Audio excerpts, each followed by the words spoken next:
Hai, selamat sore. Bertemu dengan Mami Noveni, Eduhedia from Iskutai. Terima kasih buat teman-teman yang sudah setia bergabung di dalam setiap kegiatan yang bersumber di dalam kegiatan Edupedia from Iskutai atau di dalam komunitas Christian Education 4.0. Seperti flyer yang tadi malam sudah dibagikan, di mana pada sore hari ini belajar dari satu ayat firman Tuhan yang ada di dalam kitab Amsal. Jadi nanti teman-teman silakan bisa bersama-sama kita melihat bagian ini, dimana ini sudah sering sebenarnya ya, sudah sering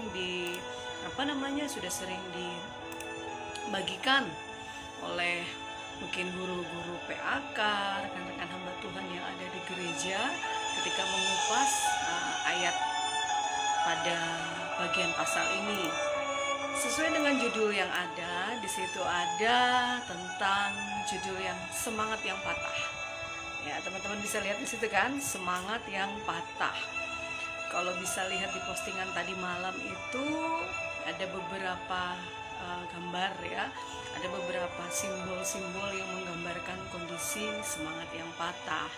Sebelumnya kita memulai bagian ini di dalam seri saya belajar semangat yang patah.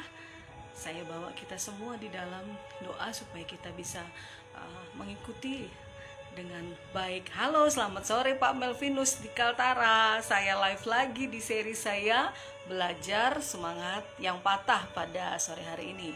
Mari kita berdoa. Bapa di surga, terima kasih buat sore hari di hari Minggu ini, di mana kami masih boleh bernafas, masih boleh ada. Itu semua berkat kasih karunia-Mu semata di dalam kehidupan kami. Kami mau menikmati pelajaran kami melalui kitab Amsal tentang semangat yang patah. Tuhan yang memimpin, mendukung kami, yang memberikan kami pengertian dan pemahaman apa yang terkandung di dalam ayat ini. Terima kasih buat kesempatan kami belajar. Di dalam nama Yesus kami memulai live kami ini. Amin. Jadi teman-teman, kalau lihat tadi ya, seperti di bagian di bagian awal atau tadi malam saya sudah bagikan itu seri saya belajar. Jadi ini sebenarnya podcast saya di Edupedia from Iskutai, tapi karena sudah sekitar 8 bulan ya tidak aktif podcastnya, kebanyakan live di Facebook. Jadi saya coba alihkan apa yang sudah saya terima, saya pelajari, saya bagikan kembali. Dimana dalam beberapa hari ini juga ada pembacaan Alkitab di dalam kitab Amsal. Pasti teman-teman sudah tahu ayatnya di mana ya, tentang semangat yang patah, tentang hati yang gembira. Nanti saya bagikan kok di grup Christian Education 4.0 itu apa yang menjadi pelajaran yang saya dapatkan pada sore hari ini, dari tadi malam, dari kemarin juga, tentang Amsal 17 ayat 22. Ada pujiannya kan, banyak pujiannya ya yang bisa kita ambil dari sumber-sumber lagu, baik kita waktu di sekolah minggu ataupun ketika kita, suara latar ayam saya berkokok di sore hari di sekolah minggu ataupun juga di dalam kegiatan gerejawi lainnya. Puji-pujian ini sering dinyanyikan ya. Ini ayam saya, ini jinak teman-teman. Jadi kalau dengar suara saya bicara, dia kalau di seputaran depan atau seputaran belakang pasti menyahut. Yang suka pelihara ternak ya, pelihara ayam, unggas dan lain sebagainya, pasti suatu hiburan ketika hewan-hewan kita itu memberikan satu kegembiraan buat kita. Nah, pada hari ini latar belakang dimana ketika saya pelajari bagian ayat ini di dalam kitab Amsal 17 ayat 22 itu, apa arti kondisi ini bagi saya? Apa arti kondisi ini bagi kehidupan kita? Sebenarnya tadi ini mau ngajak anak saya live ya, kebetulan pas ini beberapa hari yang lalu marah-marahan ini, ngomel-ngomelan ini dengan anak saya. Lalu saya ditegur oleh suami saya karena ngomelnya itu, ngomongnya terlalu keras atau terlalu kasar. Nah, ketika kondisi kita di dalam tahap emosi ya, teman-teman tahu kan, kemarin saya juga pernah membagikan ini di podcast saya ya, tentang neuroscience itu, tentang bagaimana kerja otak. Ketika kita ya emosinya naik, emosinya sudah di atas kepala, lalu mengeluarkan kata-kata yang tidak nyaman, sebenarnya tubuh ini melepaskan hormon yang tidak bagus, yang akhirnya bisa menyebabkan kepada perasaan yang tidak nyaman, perasaan yang tidak beres dan lain sebagainya. Dan betul ya, sepanjang sore malam sampai pada besok harinya, karena kondisi tersebut itu menyebabkan saya pribadi sakit kepala lah, nggak enak badan lah, dan lain sebagainya. Lalu saya teringat kepada ayat firman Tuhan ini ya, yang sering dikumandangkan juga oleh orang-orang lain, teman-teman lain ya, apalagi di tengah kondisi COVID saat ini. Tadi mendengar berita ya, banyak sekali orang-orang artis-artis terkenal, orang-orang yang mempunyai pengaruh di dalam kehidupan bermasyarakat di Indonesia dipanggil atau berpulang lebih dulu karena kondisi COVID ini tadi. Semangat yang patah. Jadi judul seri belajar saya dari Amsal 17 ayat 22 itu semangat yang patah. Apa artinya kondisi ini bagi kehidupan saya? Tentu teman-teman semua juga punya ya, ketika punya pengertian, punya pemahaman yang berbeda ketika membaca kitab ini. Yuk sama-sama kita buka dulu di dalam kitab Amsal pasal yang ke-17 ayat 22. Kalau saya tadi kan saya katakan latar belakangnya karena 2 hari yang lalu ya sempat ya ngomel-ngomelan, marah-marah ya begitu. Dengan kondisi itu akhirnya menyebabkan tubuh ini rasa tidak nyaman ya.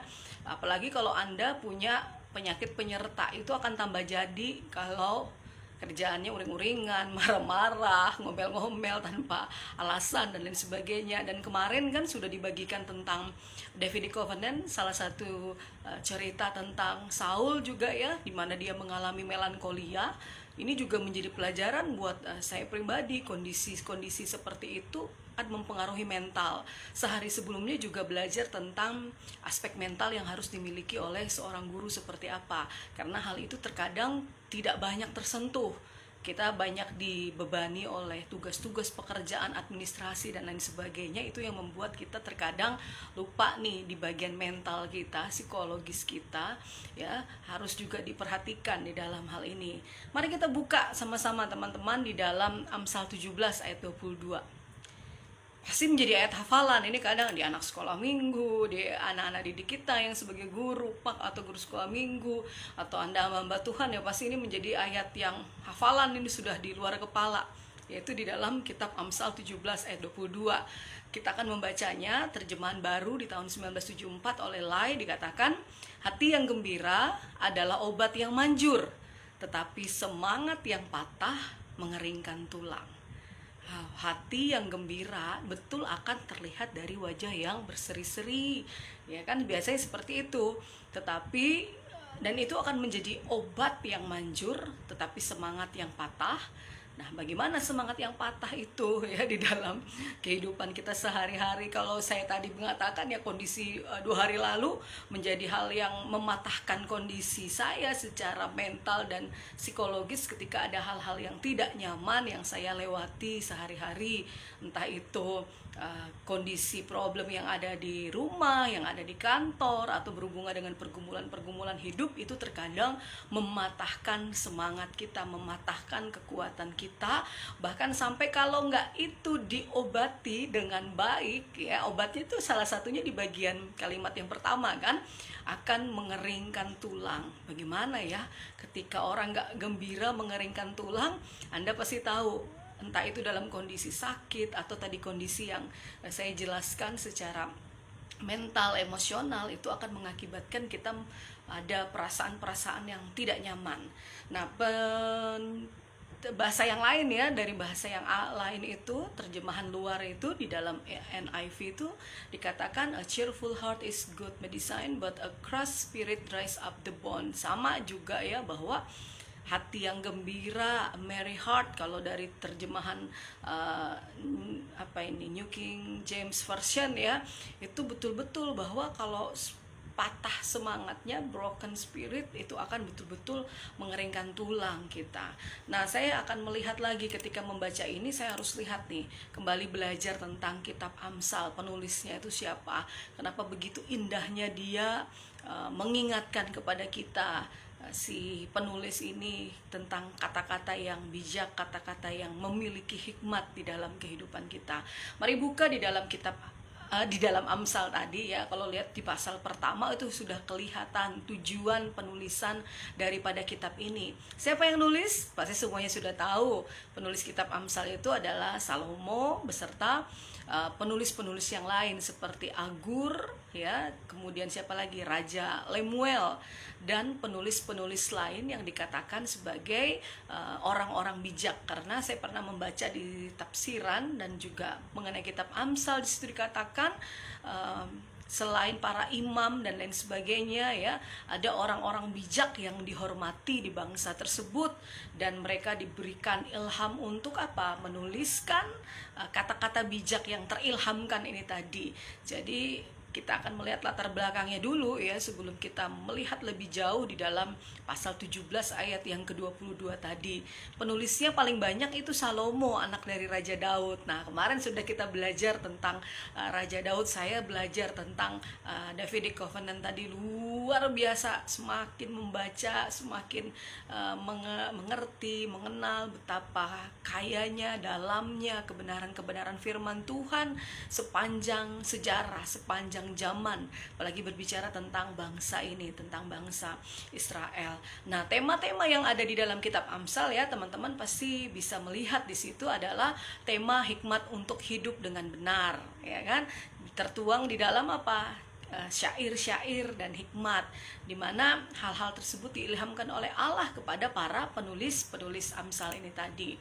Nah, ketika saya membaca di dalam Amsal 17 ayat 22, saya lihat lagi, saya juga menggunakan di bagian yang pertama itu tujuan Amsal itu di Amsal 1 ayat 7. Teman-teman juga tentu sudah tahu itu ayat yang menjadi pegangan kita, ada yang menjadi kekuatan kita, apalagi kita yang berada dalam dunia pendidikan. Yang pertama kita sampaikan kepada siswa-siswi kita ketika kita masih di sekolah, bila ada seorang guru Pak ya, atau kepada rekan-rekan binaan ya, Pak Melvinus ya, kita terus mengingatkan kan kepada teman-teman kita supaya apa? Supaya mereka memberikan kekuatan, dorongan, motivasi, pengenalan bahwa takut akan Tuhan itu adalah permulaan dari pengetahuan. Halo ading yang ada di Warukin, terima kasih setia menonton.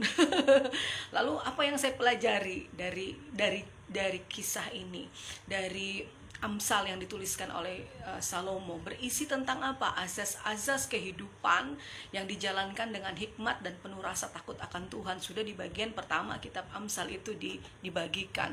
Kemudian tujuan-tujuan Amsal ini ya untuk memberikan apa? Di situ kalau kita lihat kan di pasal pertama itu untuk memberikan kita pengetahuan akan hikmat.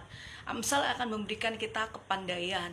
Amsal memberikan kejujuran. Amsal memberikan apa? Pengetahuan tentang takut akan Tuhan. Nah, pada ayat yang di bagian ini ya merupakan bagian dari himpunan utama Amsal-Amsal yang ditulis oleh Salomo. Ada 3000 Amsal yang ditulis dia, lalu kidung sebanyak 1005 ya, dan itu mendorong pembacanya untuk hidup di dalam kebenaran. Nah, ketika melihat lagi ayat-ayat yang sebelumnya, ternyata ada kesamaan ini di dalam kitab Amsal ini, ada kemiripan dengan Amsal 17 ayat 22. Sudah buka? Aneke, sudah buka kah? Amsal 17 ayat 22 ini bisa jadi ayat favorit.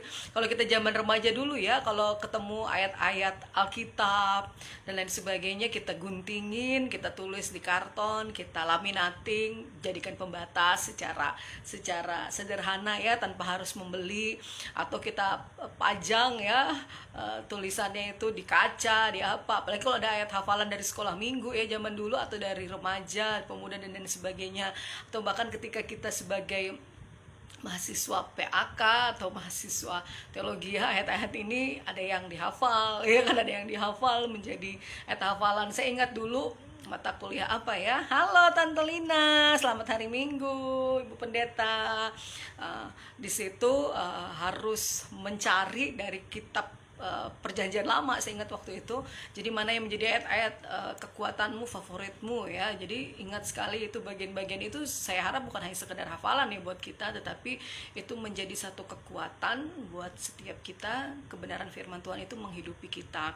Nah, tadi kemiripan dari pasal 17 tadi ayat 22 itu bisa kita lihat di Amsal 15 ayat 13. Kita buka sama-sama. Kata-katanya ya sama, hampir-hampir mirip ya, mirip kemiripan. Di situ dikatakan Amsal 15 ayat 13, hati yang gembira membuat muka berseri-seri, tetapi kepedihan hati mematahkan semangat. Hati yang gembira membuat muka berseri-seri, tetapi kepedihan hati mematahkan semangat. Bener nggak? Iya, ketika hati gembira itu akan terlihat di wajahnya, di pancaran matanya, wajahnya berseri-seri. Tetapi ketika mengalami satu hal yang tidak nyaman, beban-beban, kedukaan dan lain sebagainya, itu nggak bisa dibohongi, itu juga terpancar dari wajah kita. Nah, kalau teman-teman buka di mana itu tadi, di postingan yang ada itu saya mengambil beberapa simbol-simbol. Kalau lihat di simbol yang bagian kiri itu ada orang yang bermuka dua. Nah, ini sebenarnya kan kondisinya ini tidak menguntungkan bagi dirinya. Terlihat dari luar dia gembira, tetapi di dalam dia sedang mengalami satu kehancuran. Yang mukanya harusnya senyumnya ke atas ya kan, jadi kayak gimana? Jadi cemberut gitu ya. Jadi ini kemudian ada simbol kemarahan, lalu ada simbol lagi di dalam player itu orang yang mengalami sakit perut. Nah, ini kenapa bisa sakit perut? Apa hubungannya dengan semangat yang patah yang kita bahas pada saat ini melalui ayat itu? Lalu teman-teman bisa lihat simbol ada orang dengan di bagian kepala atau otaknya itu sepertinya ruwet sekali, seperti coretan-coretan. Nah, kalau ingat kisah Saul tadi ya kemarin ya, ada melankolia yang dia hadapi akibat kesedihan terus-menerus, perasaan bersalah buat dia jengkel. Bahkan dikatakan di situ para ahli teolog mengatakan Saul seperti orang yang sedang mengembara di dalam kegelapan. Ada seorang wanita juga yang menopangkan dagunya ya, kalau lihat di pelayarnya itu dia ya, biasanya kalau kita topang dagu tuh kayak orang sedang berbeban berat, bermasalah ya, apa yang dipikir, apa yang harus dikerjakan. Ada juga yang di flyer itu orang yang sedang menunduk karena dia mengalami hal-hal yang tidak nyaman di dalam hidupnya. Nah, itu yang saya dapatkan ya di dalam kitab Amsal tadi, di mana Amsal ini atau tulisan itu memberikan satu pengetahuan tentang takut akan Tuhan. Dan pada ayat-ayat yang kita baca tadi itu merupakan himpunan utama dari apa yang Salomo tulis, kemiripan-kemiripan yang ada. Terus bagian yang menarik ya, kalau kita melihat di situ kalimat-kalimatnya itu bisa kita cari artinya, pengertiannya apa, lalu kita jabarkan satu-satu. Bagian kalimatnya itu menarik untuk kita gali, seperti hati. Hati itu apa sih? Kan apakah hati di dalam pengertian secara medis kah yang dimaksud dari kitab Amsal 17 ayat 22 itu, sehingga kita harus menjaga hatinya kita yang secara medis dikatakan itu, ataukah hati yang dimaksud atau menurut pandangan Alkitab. Terus kata gembira di situ, gembira yang seperti apa sih yang dimaksudkan oleh penulis kitab Amsal? Obat yang manjur. Nah, dikatakan obat yang manjur. Oh, halo Pendeta Roger, saya sedang online saat ini. Sebentar ya teman-teman. Ini luar biasa. Jadi saya membagikan, saya punya kenalan seorang misionaris yang sudah 40-an tahun. Beliau ini pelayanan di Papua Nalka. Semoga beliau ini bisa langsung masuk ke live nanti. Sudah mungkin 2 tahunan ini ya berteman. Mereka membagikan bagaimana pelayanan yang ada. Saat ini beliau sudah ada di Papua untuk kembali pelayanan di wilayah sana. Jadi betul-betul menjadi menjadi teladan buat saya pribadi. Orang dari luar bersusah payah ya, punya kerinduan untuk menjangkau jiwa-jiwa bagi kemuliaan nama Tuhan. Sedangkan kita orang Indonesia sendiri kadang di cakupan kita aja masih pikir-pikir ya, tapi ini orang-orang yang diberikan hati untuk bangsa ini luar biasa. Kemudian rekanan beliau juga saat ini masih di Amerika, dalam bulan depan sepertinya ya, kalau kondisinya memungkinkan akan kembali ke mana, ke Indonesia, tepatnya di wilayah kami di Kalimantan Timur, penjangkauan untuk penterjemahan Alkitab kepada bahasa asli. Jadi teman-teman, rekan-rekan hamba Tuhan di sini, dukung doa mereka. Mudahan ini bergabung ini hamba-hamba Tuhan tersebut yang berasal dari luar, para misionaris itu masih ada ya teman-teman di wilayah pelosok-pelosok. Saya bersyukur sih, walaupun mungkin di tengah kondisi pandemi ini, jujur saja setahunan ini kondisinya ya, saya lebih banyak online belajar, suami saya juga lebih banyak online, anak saya juga, kami lebih banyak online. Berhikmat, bukan kami takut terhadap masalah COVID, tapi kami menjaga, karena saya sendiri juga sudah sebagai penyintas COVID dengan komorbid yang cukup banyak. Saya menjaga jangan sampai saya menjadi karier. Bukan kita nggak percaya kuasa Tuhan, tapi banyak orang yang termasuk anak-anak Tuhan yang juga menyatakan kalau mati aja kok toh nanti. Wah, itu pernyataan yang sangat tidak bijak ya. Kalau dia berkata seperti itu, seharusnya bisa hidup panjang lebih lama, tapi karena tidak memiliki hikmat dan kebijakan di dalam berkata-kata dan bersikap menghadapi COVID ini, jadi seperti itu. Dan contoh yang luar biasa yang saya dapatkan dari para misionaris ini, beliau bolak-balik Indonesia, di swab dan lain sebagainya, kondisinya sehat, itu luar biasa penyertaan Tuhan dan pertolongan Tuhan atas mereka sekeluarga. Usia beliau itu sudah sepuh loh teman-teman, 80-an ya kalau tidak salah, sudah sepuh, tapi masih Allah pakai, itu luar biasa. Kalau yang di Kutai Kartanegara ini ada salah satu misionaris juga ini sekeluarga, ya tidak terlalu tua ya, baru saja istrinya juga melahirkan anak ketika mereka kembali ke Amerika. Nah, kembali ini cerita yang berhubungan dengan apa yang sudah saya baca, yang saya pelajari. Kemudian Pak Roger udah masuk belum ya? Apakah naik nih, bring the camera supaya kita bisa interaksi? Teman-teman atau Tante Lina mungkin mau naik, bisa, untuk kita bisa berinteraksi supaya kalau lewat Teams atau Zoom sebenarnya asik ya kalau bisa menghubungkan. Saya lagi-lagi, halo Pendeta Roger, senang sekali, terima kasih. Apa yang Bapak lakukan buat bangsa kami itu luar biasa, menjadi satu kesaksian ketika saya merenungkan betapa baiknya Tuhan di dalam pelayanan yang Bapak lakukan. Jadi teman-teman, Bapak Pendeta Roger Doriot yang ada di Nalka, Papua sudah bergabung dengan kita. Beliau luar biasa di dalam penjangkauan, di dalam menerjemahkan bahasa atau Alkitab ke dalam bahasa-bahasa yang ada di wilayah Papua. Pak Roger, mohon masukannya ya bila saya ada salah-salah kata atau apa yang saya pelajari pada saat ini. Nah, yang saya pelajari tadi di dalam kitab Amsal 17 ayat 22 itu semua orang tahu, ini menjadi ayat favorit setiap kita. Dan tadi saya katakan kan, ketika kita gali satu persatu, nah ini Pak ahlinya nih beliau ini ya, karena beliau adalah penterjemah Alkitab, hamba Tuhan yang luar biasa. Di situ saya melihat kata hati tadi, kata gembira, kata obat yang manjur ya, kalimat itu semangat yang patah, dan bahkan sampai kepada bagian akhir di dalam tema yang saya tulis di flyer saya itu, mengeringkan tulang. Dan firman Tuhan mengatakan dan juga dibuktikan oleh medis ya, hal-hal ilmiah, bahwa kondisi gembira itu atau kondisi menyenangkan itu menyehatkan bagi tubuh kita. Tadi saya sudah katakan kan di bagian awal kenapa latar belakang saya membaca ayat ini lalu saya menyampaikan, karena kondisi 2 hari yang lalu saat di rumah marah-marahan, merengut-merengutan, cemberut-cemberutan, ada kata-kata yang tidak bagus, itu memang betul-betul dari atas kepala sampai ke bawah tuh rasanya badan tuh tidak nyaman, tidak enak. Yes, luar biasa pendeta. Lalu apa yang kita bisa lihat dari ayat tersebut? Ketika dikatakan mengeringkan tulang, benar, ketika kondisi kita lagi nggak nyaman, ketika kondisi kita marah, jengkel, semua hal-hal negatif ya ada di dalam perkataan-perkataan kita, misalkan seperti itu sepertinya masuk ke dalam bagian tubuh kita sampai ke tulang-tulang, atau kita sedang mengalami sakit penyakit yang cukup berat tuh rasanya memang sampai ke bagian tulang-tulang kita, menyerap katanya di situ.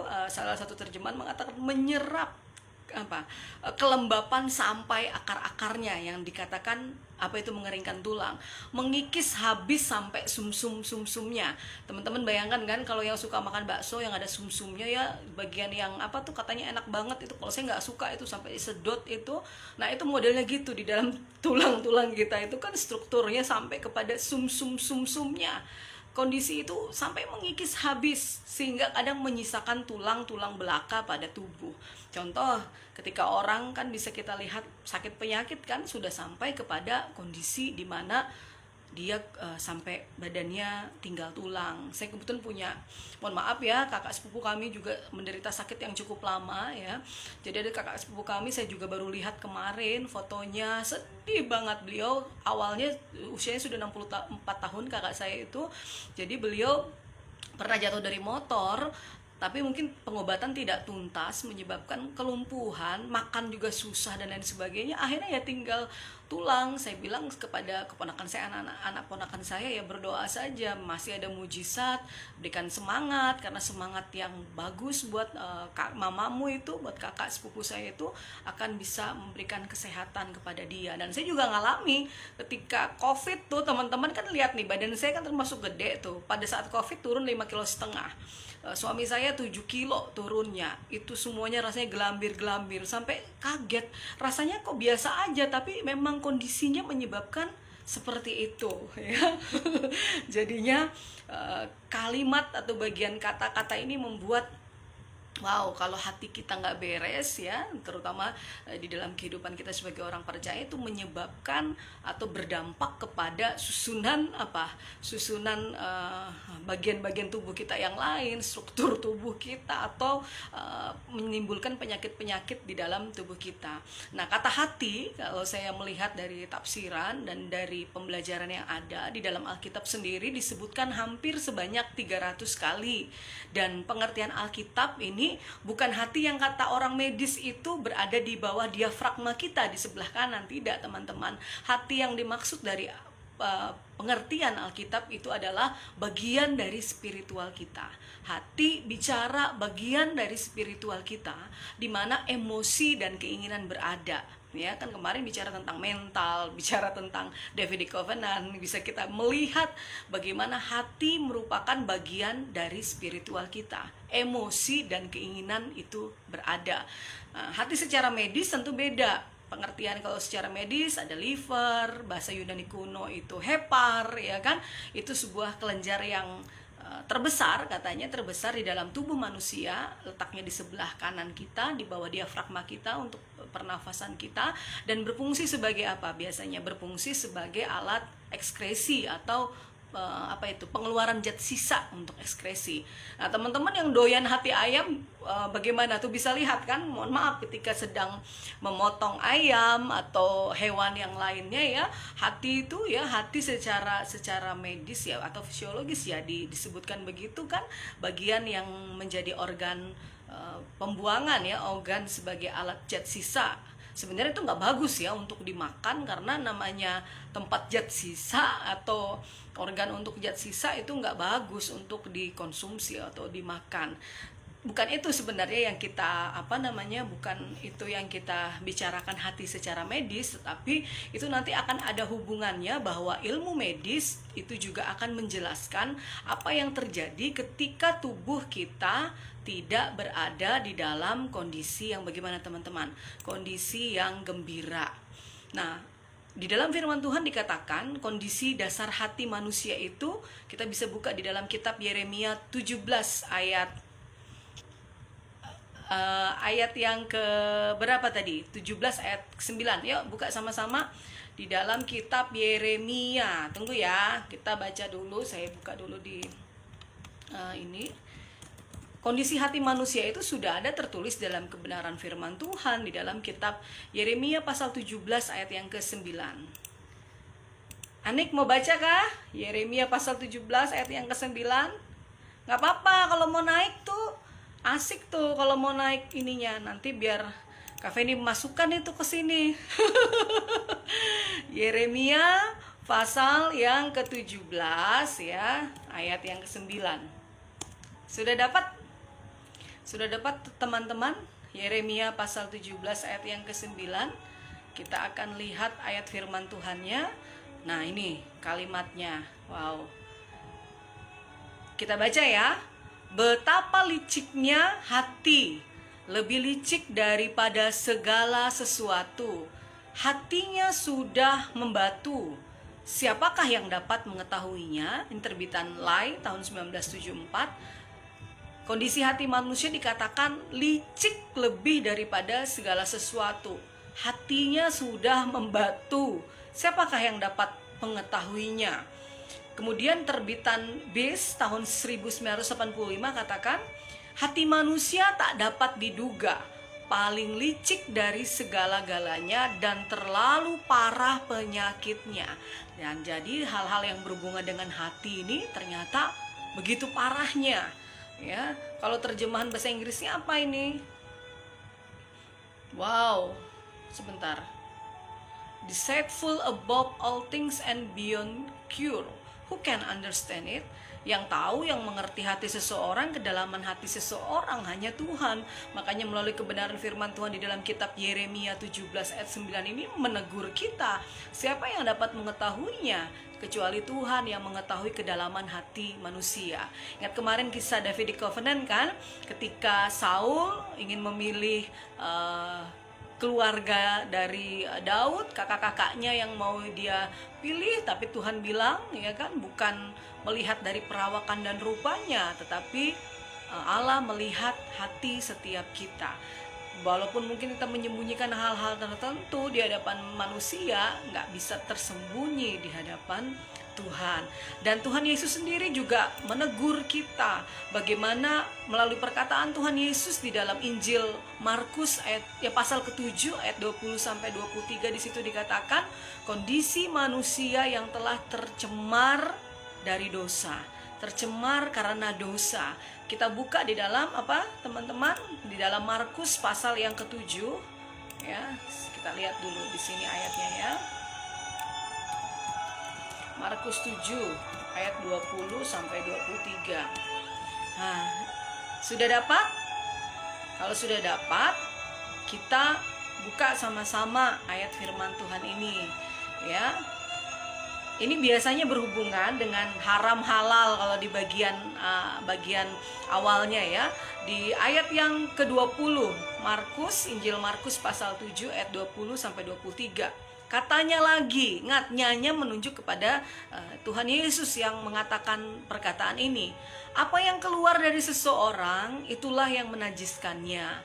Sebab dari dalam, dari hati orang, timbul segala pikiran jahat, percabulan, pencurian, pembunuhan, perzinahan, keserakahan, kejahatan, kelicikan, hawa nafsu, iri hati, hujat, kesombongan, kebebalan. Semua hal-hal jahat ini timbul dari dalam dan menajiskan orang. Yang menajiskan itu bukan yang kita makan kan, kalau lihat konteks dari pasal ini, tetapi yang keluar dari hati kita, bukan yang masuk ya kan, tapi yang keluar, yang timbul dari dalam dan menajiskan orang. Apa saja tadi itu? Banyak ya, mulai dari pikiran jahat, percabulan, pencurian, pembunuhan, perzinahan, keserakahan, kejahatan, kelicikan, hawa nafsu, iri hati, hujat, kesombongan, kebebalan. Ada 13 yang Yesus sampaikan pada bagian ini. Ini bagus dicek satu-satu apa saja sih itu yang disebut dengan pikiran jahat yang dimaksud oleh Yesus di dalam ayat ini. Nah, itulah yang dikatakan oleh Tuhan Yesus sebagai kondisi hati manusia yang telah tercemar dari dosa. Ya, di dalam Markus itu akibat ketidaktaatan permulaan di Taman Eden, jatuhnya Adam dan Hawa menyebabkan ya, kalau kita lihat semua orang telah kehilangan kemuliaan Allah, semua orang telah berdosa.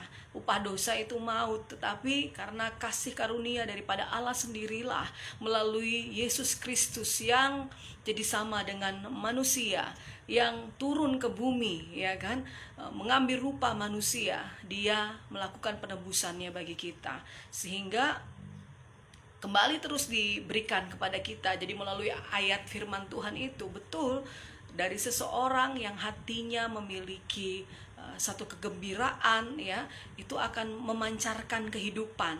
Hati itu adalah merupakan inti dari keberadaan kita. Alkitab menetapkan bahwa sangat penting untuk menjaga hati, seperti yang tertulis di dalam, lagi-lagi di kitab Amsal pasal yang keempat ayat 23. Ini juga pasti menjadi ayat-ayat yang menjadi kekuatan pegangan kita ketika kita membaca bagian-bagian di dalam kitab Amsal. Kita menandai Alkitab ini ketika kita menghadapi hal-hal yang tidak nyaman, kita menghadapi tekanan-tekanan melalui janji-janji firman Tuhan. Itulah yang menguatkan kita. Firman Tuhan dalam kitab Amsal 4 ayat 23 itu tentang hati juga, mengatakan apa? Jagalah hatimu dengan segala kewaspadaan, karena dari situ terpancar apa? Terpancar kehidupan kita. Di dalam hukum kasih, ya kan, di dalam hukum kasih juga kita lihat, mengasihilah, mengasihi Tuhan, kasihilah Tuhan Allah kita dengan segenap hati kita. Ya, itu kondisi hati yang Alkitab katakan. Lalu bagaimana dengan suatu kondisi gembira? Ya, kalau kita lihat pengertian gembira dari kamus besar kita, dari KBBI, di situ dikatakan, atau kata gembira ini merupakan bagian dari kata sifat atau adjektif. Bisa suka, bisa bahagia, bisa bangga, bisa senang. Gembira itu adalah suatu kondisi yang ya menyenangkan, suasana yang positif, dan biasanya kondisi-kondisi gembira itu bergantung kepada situasi. Benar enggak teman-teman? Kalau kita sedang contohnya lagi gembira itu ya ketika mungkin mendapatkan reward, ya kan, mendapatkan hadiah, kita berulang tahun, atau kita mencapai sesuatu, pasti gembira, ya. Nggak ada orang mencapai sesuatu itu bersedih hati, tidak, tetapi pastinya bergembira. Lawan kata gembira kan pasti ya sedih, ya. Sedih kondisinya ketika mungkin tadi ada hal-hal yang tidak pas, mengalami kedukaan dan lain sebagainya. Kemudian untuk kamus global, ya, ada kata cheerful, delight, ecstatic, euforia, glad, happy, joy. Dan itu sebenarnya kegembiraan kalau kita menggali lagi yang di dalam kitab Amsal tadi, di dalam Amsal 17 itu bisa loh memang dibuktikan secara ilmiah dan juga bahkan di dalam dunia medis. Bahkan kalau teman-teman lihat kan di dalam ayat tersebut kan dikatakan apa? Hati yang gembira adalah obat yang manjur. Obat yang manjur bicara tentang dunia kesehatan, dunia medis, dan hal ini juga dibuktikan. Alkitab itu ternyata tidak bertentangan dengan dunia medis. Bahkan dunia medis akan membuktikan apa yang disampaikan oleh Alkitab itu sendiri. Ya, silakan teman-teman bisa lihat, ya. Kemudian secara ilmiah, ya, kata gembira ketika saya mencoba memahami apa yang ditulis oleh kitab Amsal dikondisikan dengan kondisi kita pada saat sekarang, ya. Secara ilmiah itu gembira itu bisa dibuktikan, ya. Para ahli, orang-orang yang bergerak di bidangnya mengatakan apa? Kegembiraan seseorang itu berasal dari satu hormon yang namanya serotonin yang memberikan apa? Perasaan nyaman dan senang. Biasanya kita dapatkan di mana, teman-teman? Perasaan nyaman dan tenang tadi ketika ya memang mendapatkan sesuatu hal yang menyenangkan, mencapai sesuatu, atau juga bisa ketika kita merasa gembira ketika kita makan, ya kan? Ketika kita makan seperti susu, buah-buahan, atau coklat. Ada penelitian yang mengatakan, ya, perempuan itu kalau makan coklat itu kegembiraannya sepertinya naik, tek. Benar tuh, coba aja. Coba, memang benar apa yang diteliti oleh para ahli yang kompeten di bidangnya. Makan coklat itu memberikan satu kegembiraan tersendiri. Apalagi kalau lama nggak makan coklat. Bahkan mohon maaf nih, saya pernah membaca penelitiannya buat yang sudah menikah, ya.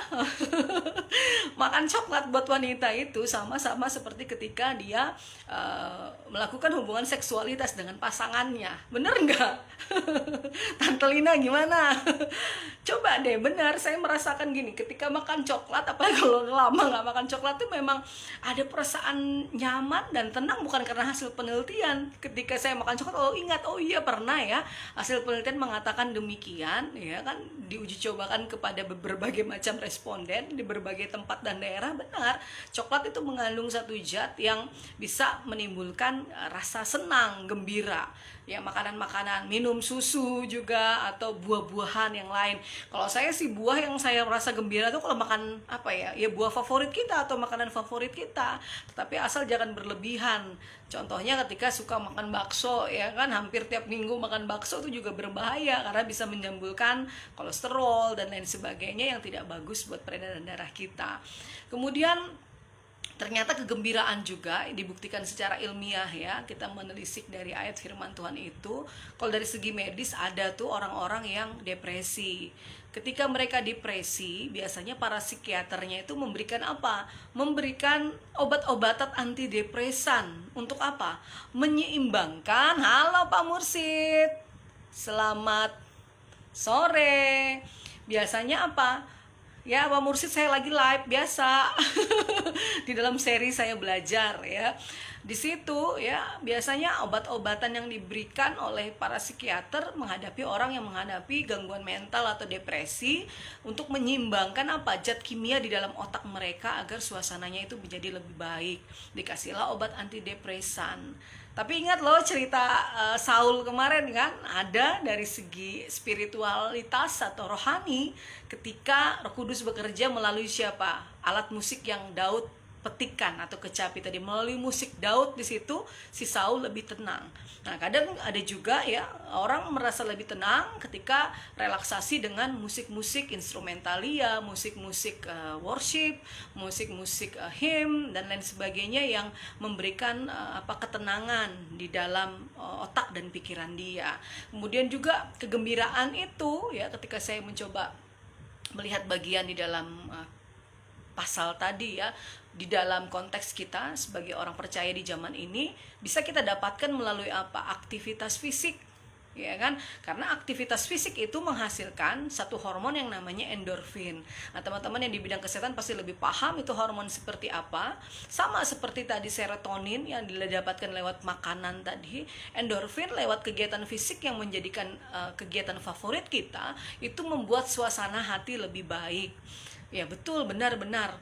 Ketika saya merasa stres di dalam pekerjaan saya, ada hobi yang saya kerjakan, misalkan saya suka baking, saya suka masak, itu tahan seharian dan menghasilkan sesuatu yang nyaman buat tubuh saya. Akhirnya suasana hati lebih baik. Dan sekarang lebih suka juga kepada hal-hal yang berhubungan dengan ternak ya. Ada ayam-ayam peliharaan walaupun tidak banyak, unggas, ada bebek. Ketika bertemu dengan mereka jinak, ketika kita habis dari rutinitas itu menimbulkan satu kepuasan, satu suasana hati yang lebih baik. Bahkan ada juga dikatakan ini yang simpel, sederhana, terkadang dilupakan. Yaitu apa teman-teman? Tersenyum, benar tidak? Tersenyum walaupun pura-pura ya, hasil dari satu penelitian ini saya dapatkan juga dari hasil penelitian. Tersenyumlah untuk menciptakan suasana gembira di dalam diri kita walaupun dikatakan itu pura-pura. Karena apa? Akan menurunkan tingkat stres kita, akan menenangkan detak jantung kita dan membuat kita bahagia. Ya betul, ada anak saya kapan itu pernah lihat saya kerjaan mungkin terlihat capek dan cemberut kali ya, lalu dia bilang, "Mami ini loh udah ada senyum-senyum, sibuk betul dengan kerjaannya, ya di rumah ya di kantor sama saja." Lalu ketika saya membaca ayat firman Tuhan, lalu saya menggali lewat kebenaran-kebenaran firman Tuhan ini, iya benar ya, itu akan terlihat di wajah ketika beban-beban, kondisi stres, tidak ada senyuman dan lain sebagainya, itu terpancar di wajah kita ya. Jadi tersenyumlah walaupun kadang senyumnya itu palsu, tapi menurut hasil penelitian mengatakan apa? Akan menurunkan apa? Tingkat stres kita, menenangkan detak jantung kita dan membuat kita bahagia. Jadi memang cari yang happy aja. Ada kan juga yang disarankan kepada teman-teman para penyintas COVID yang sedang menderita COVID pada saat ini, pikirkan yang senang-senang aja, jangan nonton berita yang buruk, jangan menonton bagaimana itu akan menurunkan imun. Benar teman-teman, yang ada kan cumannya stres aja, nggak nikmati apa yang dia hadapi, takut bila matilah begini dan lain sebagainya. Harus memang punya pikiran positif, punya semangat untuk hidup melewati hari-hari yang ada. Nah, itu tentang gembira yang saya gali dari ayat firman Tuhan. Tapi kadang kegembiraan itu sulit ya buat saya, mungkin juga buat teman-teman semuanya. Kenapa bisa dikatakan sulit? Terkadang kita sulit bahagia itu karena apa? Karena kita merasa kesepian. Indikator bahagia kan yang tahu tuh kita, perasaan yang ya kelihatan kan dari wajah. Kalau ketemu orang yang wajahnya jutek, ketemu wajahnya orang yang suka merengut kan, kita bisa baca ya secara bahasa tubuh, memang ada hal-hal yang membuat wajahnya tercetak jadi model begitu. Saya lihat ini di lingkungan kami ada satu anak, teman bermain anak saya senang sekali lihat wajahnya ini ganteng, anaknya ya ganteng, ya wajar ya kalau perempuan melihat yang ganteng katakan ganteng, yang laki-laki melihat yang cantik katakan cantik. Anaknya ganteng, penurut, manis lah untuk bersikap ya. Saya lihat dia suka sekali, seperti kalau ada senyumnya, saya memperhatikan dia ya, mungkin lingkungan yang membentuk dia juga demikian.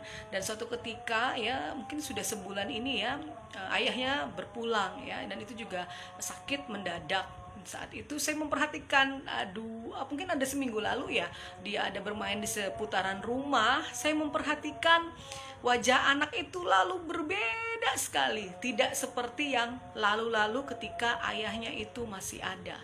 Jadi teman-teman, pengaruh sekali ya kondisi mental seseorang ketika dia mengalami kedukaan, itu akan memang terpancar di pancaran wajahnya. Saya juga ngerasa ketika saya sakit kemarin itu kelihatan sekali di wajah kita yang pias, mata kita yang misalkan kayak gini juga kelihatan capek dan lain sebagainya, terlihat sekali. Dan si anak tadi saya memperhatikan, oh iya bisa jadi karena faktor ayahnya yang meninggal secara tiba-tiba ya, kemudian kondisinya juga masih seorang anak ya kan, masih kecil, ada punya adik juga yang kecil-kecil. Bagaimana mungkin dia sebagai anak pertama, sebagai anak yang tertua, pasti memikirkan hal-hal ke depan seperti apa. Jadi mengapa sulit bahagia? Ya terkadang mungkin saat kita merasa kesepian. Ingat kisah Saul kan? Ingat kisah Saul, dia dikatakan melankolia akibat kesedihan yang terus-menerus di dalam dirinya. Tidak ada kegembiraan akibat pemberontakannya kepada Allah yang dia lakukan. Seperti itu. Yang kedua, mengapa kita sulit bahagia? Terkadang kita menjadi seseorang yang perfeksionis, segala sesuatunya sempurna. Jadi kalau ngelihat orang gak sempurna, kita komen, kita lain sebagainya. Nah ini hati-hati nih buat orang perfeksionis. Saya sendiri ketika membaca bagian ini, ketika saya menganalisa diri saya sendiri, jangan-jangan saya masuk nih di orang yang model gini. Tapi memang benar, tipe pekerja keras, saya seorang tipe yang saya sendiri bisa melihat adalah seorang tipe pekerja keras dan perfeksionis harus seperti ini. Tapi ternyata kalau mau diakui akan sulit bahagia sekali kalau kita tipe model orang yang seperti ini terus menerus di dalam hidup kita. Kita nggak akan bisa santai menghadapi segala sesuatunya. Ada waktunya kita seperti ini, ada juga kita waktunya untuk menikmati hidup. Kemudian juga orang yang sulit bahagia, mencapai kebahagiaan di dalam hidupnya atau merasa bahagia adalah kebanyakan orang-orang yang suka komplain atau suka mengeluh. Orang-orang yang sulit kompromi, dalam arti dia harus perlu belajar, ada bagian-bagian sulit dalam dirinya yang dia harus terima bagian itu di dalam dirinya. Kemudian ada juga yang lupa piknik, lupa bermain nih. Ada waktunya kita bekerja, ada waktunya kita menikmati hari-hari kita. Jangan bekerja terus ya kan, atau jangan kepada tugas aja. Kalau Sabtu Minggu ini adalah waktu bersama keluarga, ya kita memberikan waktu itu buat keluarga. Tapi kalau di masa Covid ini ya, mau tidak mau, halo Ibu Kepala Sekolah, Ibu Iren, selamat hari Minggu. Mau tidak mau ya, kita banyak, kalau kami sih di kantor ya Pak Mursid, kita masih tetap tidak ada WFH ya. Jadi tetap masuk seperti biasa, rutinitas pekerjaan juga yang libur hanya hari Sabtu dan Minggu. Nah itu juga bisa kita siasati dong waktu-waktu kita Iya Ibu, terima kasih. Ini seri saya belajar dari podcast sebenarnya. Tapi karena kebanyakan sekarang live Facebook, apa yang saya pelajari saya bagikan kembali. Semoga ini bisa menjadi berkat, bisa menjadi satu informasi wawasan buat kita semuanya.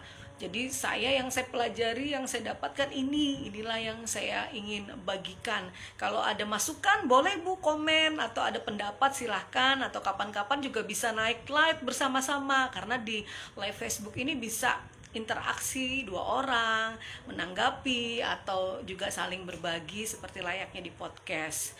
Nah itu teman-teman ya, jadi orang yang sulit bahagia tadi seperti itu tadi, lupa bermain ya, artinya ayo sediakan dong waktu sore-sore seperti sekarang ini, kita jogging kah, kita menikmati pantai atau apalah, atau menikmati tumbuh-tumbuhan yang sudah kita tanam, kita pelihara dengan baik, nikmati itu akan menimbulkan satu perasaan yang bahagia, menyenangkan.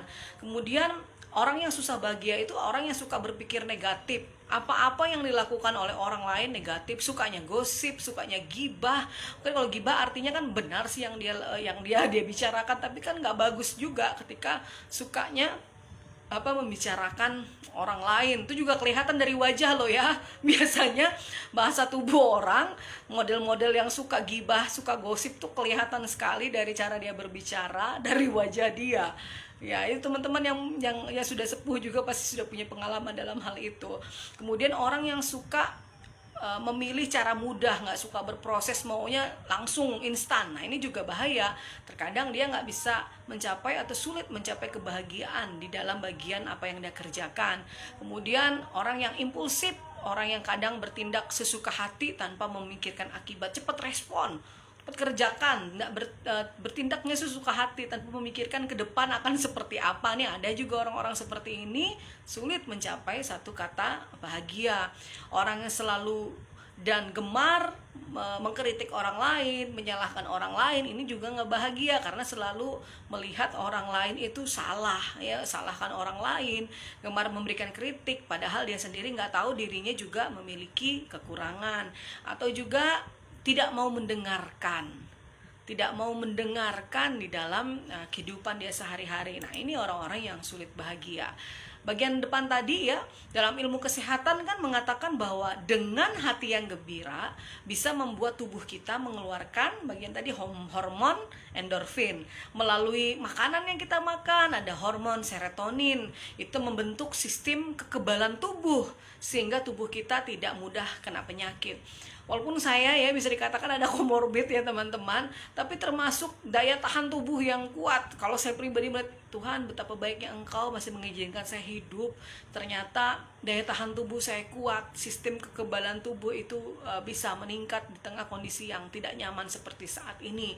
Karena kalau kondisi tubuhnya ya tadi itu ya suka marah, apalagi selain suka marah, emosi, cemas, tidak bergembira, patah semangat, sampai kering ya bagian tulang-tulang yang dia rasakan itu, akhirnya apa? Akan mudah terjangkit satu penyakit, imun tubuhnya juga tidak beres. Dan ini benar-benar sangat sinkron kan teman-teman dengan apa yang dikatakan oleh firman Tuhan, sinkron sekali di dalam Amsal 17 ayat 22 yang dikatakan itu tadi, yang bagian awal tadi, apa? Hati yang gembira adalah obat yang manjur. Halo Luis. Adalah obat yang manjur, tetapi semangat yang patah itu akan mengeringkan tulang. Nah, ilmu medis mengatakan hal tersebut ya, benar ya. Bahwa sangat sinkron dengan apa yang dikatakan oleh Amsal 17 ayat 22. Hati yang gembira itu jelas-jelas obat. Walaupun ketika kita di tengah kondisi sakit tuh memang susah banget untuk timbul rasa ya itu tadi sukacita itu susah karena kita lagi berjuang ini untuk menghadapi sakit penyakit kita. Tapi dari firman Tuhan ini bila dilihat dari segi medis yang mengenai obat tadi adalah gembira itu obat yang manjur, benar, tidak ada pertentangan apa yang dikatakan ilmu kesehatan dengan dengan yang dikatakan oleh Alkitab. Karena Alkitab dapat diuji kebenarannya tadi lewat ilmu kesehatan.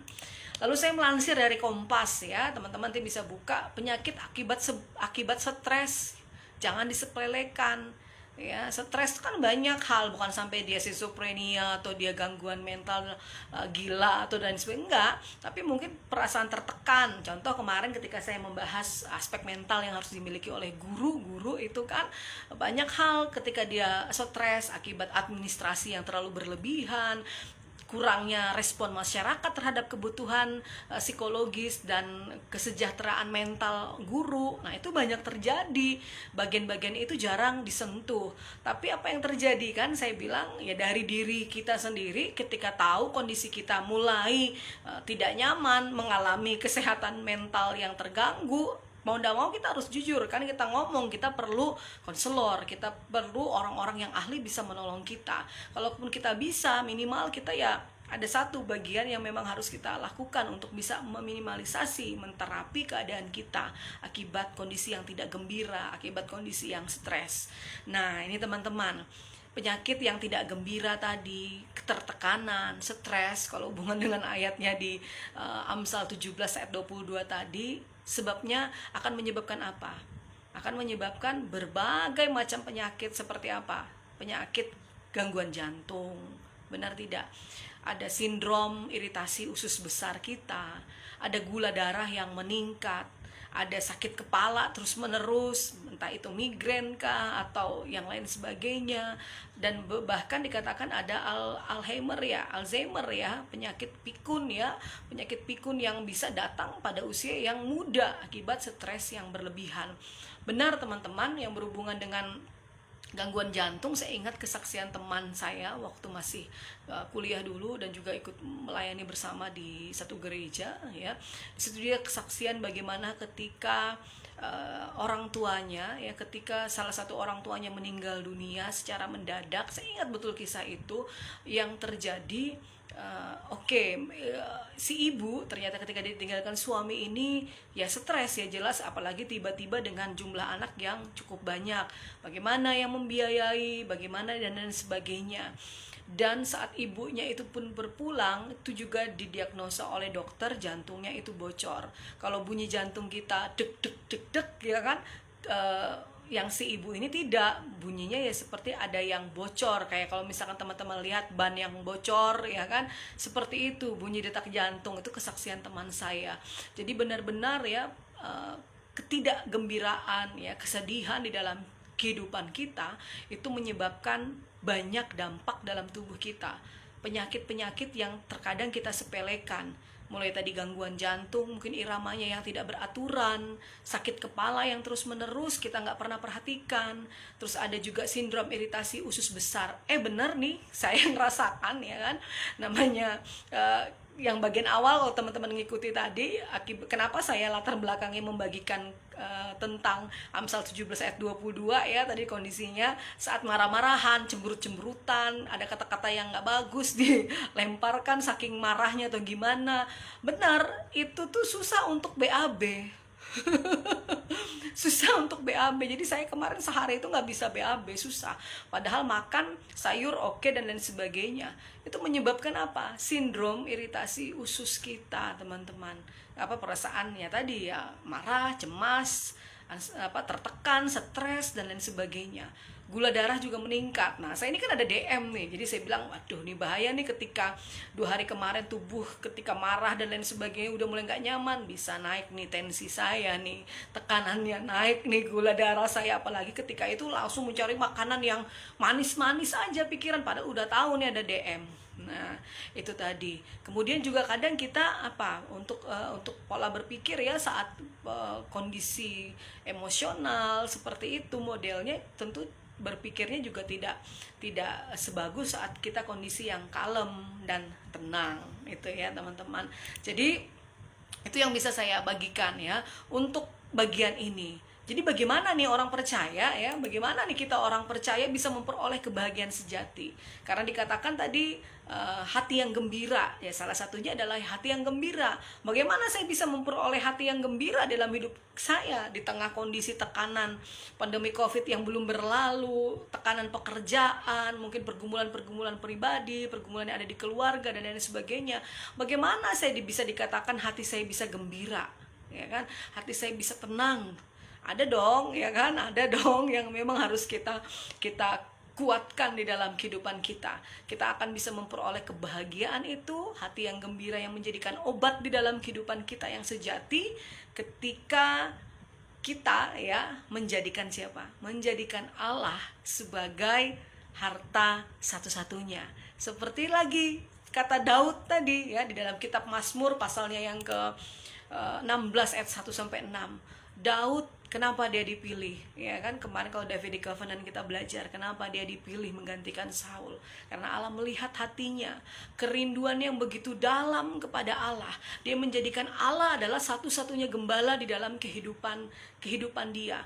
Saya kan, kalian mungkin pada baca apa yang saya alami ketika menderita COVID dengan 3 komorbid kemarin yang harusnya dirawat, tapi saya menolak dirawat dari H1 sampai H24.